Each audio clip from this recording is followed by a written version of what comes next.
So, what is a soulmate? Well, very simply, a soulmate is a spiritual partner. So, if you're pursuing an attractive body, a sensitive heart, or a gifted mind, you're not going to find your soulmate. Why? Because a soulmate is a spiritual partner. So, in order to find a soulmate, we have to have some kind of framework for understanding partnership at the soul level. Fortunately, the Creator has already given us this. When He brought forth humanity, He gave us three roles. He said, "Go forth into creation to subdue, fill, and rule."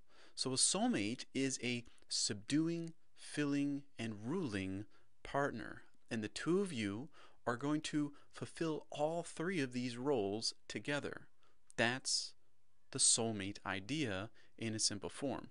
Now, although we like the ideas of subduing, filling, and ruling, we understand these better by the characters we use in stories, such as the wizard, the warrior, and the will. So, together, the two of you as soulmates are the subduing warrior, the filling wizard, and the ruling will. So, soulmates together fulfill humanity's three roles. Now, how do you find a soulmate? Well, the first thing you need to do is know your primary role. What is your primary role? And let's learn that now. First, we have the warrior. A warrior is an action-oriented subduer. If your first impulse is always to act, there's a good chance that you're the warrior. However, you might be the wizard because a wizard is a feeling-oriented filler. You feel in order to fill the world around you. So if feelings are something you gravitate towards, if that's where your skills lie, you may be a wizard. But a will is a thought-oriented ruler. So if thinking is where you're most gifted and you want to start at your thoughts and bring those thoughts into the world, you may be the will. Now as you look at all three, you realize, well, I do want all three and I feel like I have the ability in all three, and that's correct. You have all three of these roles. However, there's one in particular that's very natural to you. You're very powerful and skilled in this role, and that's the role you want to play. That's the role you want to select as your primary role. So once you know your primary role, the next step to finding your soulmate is knowing your secondary role. So as we look at this, if you're a warrior, you're going to act. But if you're a warrior wizard, if wizard is your secondary, you act in order to feel. And you see a progression here. In your creative process, you act first, then you feel, and finally you get to a thought. And you can think, but it takes you a lot of effort if you're a warrior wizard. But you're really good at the action, you got some skill also in feeling, and then thinking, it gets difficult for you. It takes a lot of effort to produce that thought. However, maybe you're a warrior will, so you act in order to think. Your actions are geared towards the creation of thought, and that results for you in feelings. So you see this progression, this creational process that we have. However, maybe you're a wizard warrior. You feel first in order to act. Maybe, though, you're a wizard will, someone who feels in order to think. So your feelings propagate your mind with thoughts. Yet maybe you're a will warrior. You think first, and then once you know the thought, then you act. That would be a will warrior. Or maybe last, you would be a will wizard, someone who thinks in order to feel, and then that will eventually lead you to action. And although you can do actions, it does take you a lot of effort and energy to produce actions because it's very far from your natural strong place, which would be thinking in order to feel and ending in acting. But as you look at these processes, you realize that each of us has a natural flow. We follow one of these patterns, and then you realize, but what if I had someone to complement me?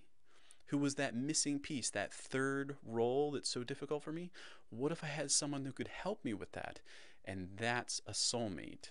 So once you know your primary role and your secondary role, you automatically know who your soulmate is. So you must know your partner's roles, and that's complementary to your primary and secondary. So if you're a warrior wizard, you're looking for a soulmate who's a will wizard. So as a warrior wizard, you act and then you feel, and thoughts are difficult for you. But if you had a will, someone who's gifted in thought, that would be great, right? That would complete you. But additionally to that, they're not just a will who can think, they're also a secondary wizard. So you can see your primary is the warrior, their primary is the will, and then you come together on the feelings. You work together as the wizard, but you each have your own role, but you share a role in your secondary. Maybe, though, you're the warrior will. In that case, your soulmate would be a wizard will, someone who can feel and has the ability to think. And since you're going to be the action oriented person with the creation of thought, the two of you will work together very well. That's the soulmate idea. But maybe you're a wizard warrior. In that case, your soulmate is a will warrior, someone who shares the warrior secondary, but you each have your own primary. Maybe, though, you're a wizard will. In that case, you're looking for a warrior will. However, maybe you're a will warrior. In that case, you'd be looking for a wizard warrior. And you can see the progression here. And then lastly, the will wizard would be looking for a warrior wizard. So the idea here is you each have a primary role that's different, and then you share your secondary role. That's the idea with a soulmate. So soulmates have separate primary roles while uniting together at their secondary role. So why bother finding a soulmate? Well, the first reason is to fulfill creation's purpose. Creation has no reason to exist unless there's a subduer, a filler, and a ruler. Now, originally, the creator was the only subduer, filler, and ruler. However, he then gave those roles to us. He stepped back and he wanted to partner with us, and now we're to be the subduers, fillers, and rulers. So as you accept a soulmate into your life, you can more effectively fulfill creation's purpose. And at the same time, that's your purpose. You were created to subdue, fill, and rule. And although you do one really well, and you do a second one pretty well, the third one's difficult for you because you were made to have a soulmate so that the two of you could each have your own primaries, work together on the secondary, and then fulfill both of your purposes and creation's purpose at the same time. And then we also grasped that something bigger is going on here. Why would the Creator give us His roles to play with creation like this? Something big's going on here, and that we're being allowed to experience this soulmate idea and then bring those roles into creation, the warrior, the wizard, and the will roles, and show creation something. The Creator has purposes we don't understand, but it's very deeply embedded in the soulmate idea. So you can see here that in a way, you're the missing piece for the Creator's purposes with creation. So although you want a human soulmate to be with you, the Creator's really looking for your soul. Your soul is the partner, the mate of the Creator, and when you work with another human being, you get to experience that a little bit. You see the complementary nature of the two of you, and that's what's supposed to be giving you a glimpse into how the Creator views you. You're the missing piece, so to speak, in what the Creator desires. He wants a partner, a creational partner. And the same way your soulmate and you are partners, in the same way the Creator and your soul are also partners. So who wants a soulmate? Well, first, an incomplete Creator. If you already were complete, then you wouldn't even be seeking a soulmate. But the Creator has made you intentionally incomplete so that you would seek a soulmate, and that's what allows your desire for Him, the completion that He brings, to be aroused. You're also an independent creator. You don't need a soulmate. You want a soulmate. He made you with that want. Why? So that in the experience of seeking that soulmate and finding that soulmate and living with that soulmate, you'd start to understand how He desires to unite with you.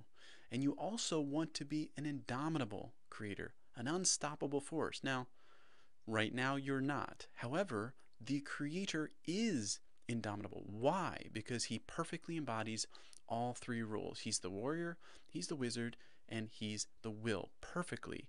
And because of that, He cannot be defeated. Now, if you look at any human country that has fallen, it is because of a failure of one of the three roles. Either their warriors failed in battle, their wizards failed technologically or providing the soldiers with food, or the wills, the rulers of the kingdom, fell short. They made bad decisions, and then the whole kingdom crumbled. But the only indomitable creator or country would perfectly embody all three roles: the warrior, the wizard, and the will.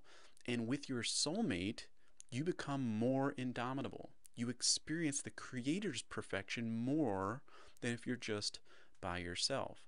So, incomplete souls need the indomitable creator, and they want independent partners.